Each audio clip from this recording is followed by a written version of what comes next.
Hi, everybody. This is Jill for today. Thank you for coming into my kitchen. I've made an awful lot of chocolate chip cookies over my career, my life, and I'm always trying to get the best one. And every time I think, oh, yeah, this is a great recipe, I think there's got to be a better one out there. So I was looking through recipes and I found one that was very unique.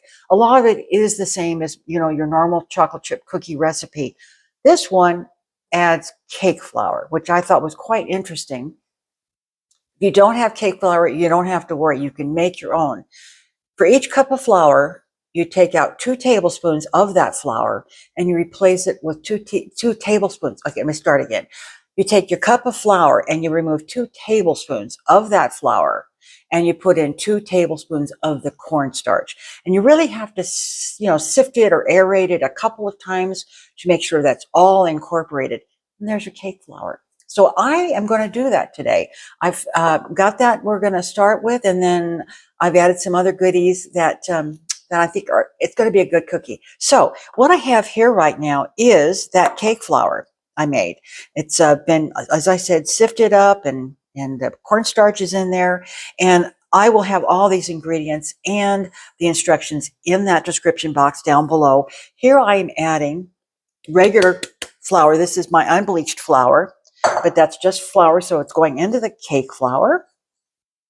And I'm going to mix this up well, just to get those 2 flours mixed together. And then I'm going to add some salt here.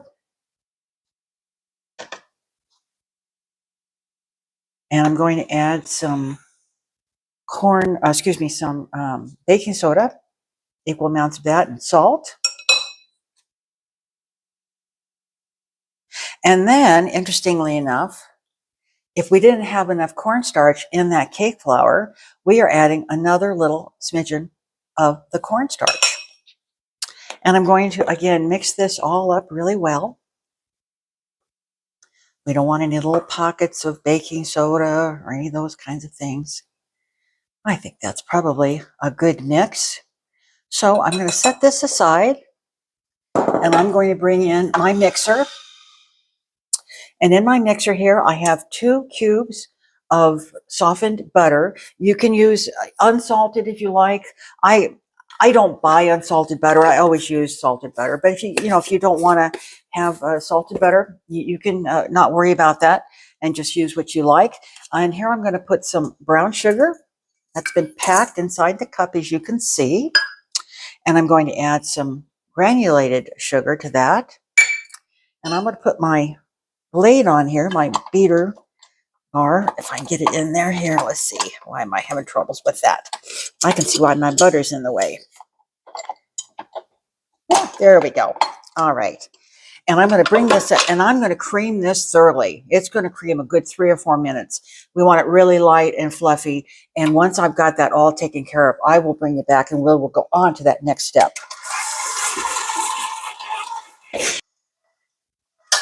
Okay. And I have got this well creamed. As you can see, actually, it's actually changed color. It's a little lighter in color than it was.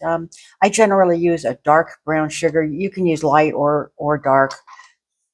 So anyway, it creamed so much that it actually starts to change color, and that's pretty typical of when you really, really cream something, butter and sugars together. And I did, throughout this creaming process, I did stop it and scrape down the bowl to make sure everything was getting, well mixed in. All right, I think I'm gonna just let that go because I'm gonna add some more stuff here. Now I'm going to add 2 eggs to this. These are my frozen eggs. And if you want to learn how to freeze eggs safely, I've got a great little tip that's the USDA provides information on how to freeze eggs safely. And then we're going to put some vanilla in here. I'm a vanilla person, as you well know if you watch me. And I'm going to, again, get these eggs all incorporated into this sugar and butter mixture, and then we'll move on to the next step.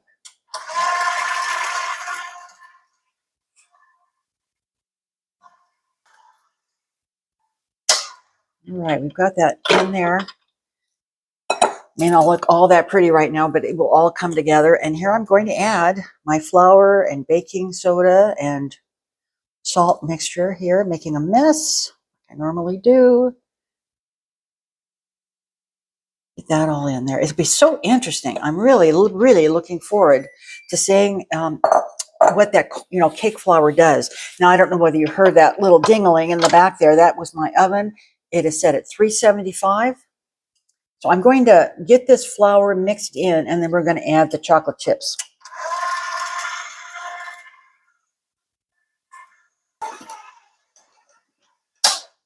Okay.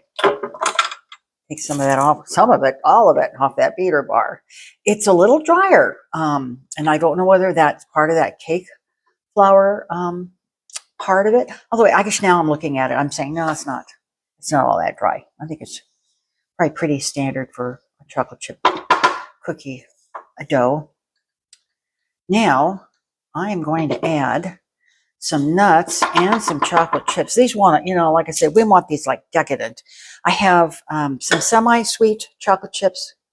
You can get the really super dark ones if you like. These are just your regular old semi-sweet. I'm going to put those in.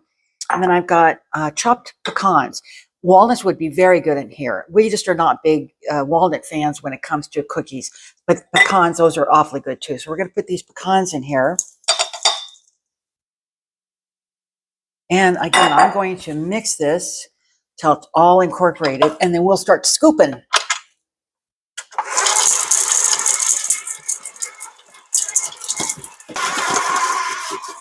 All right. All right. There we have it. There's a lot of dough here. And I will probably bake up a couple of dozen. And then I will pack this up.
Scoop, you'd miss so much. You really would. So these are a larger cookie.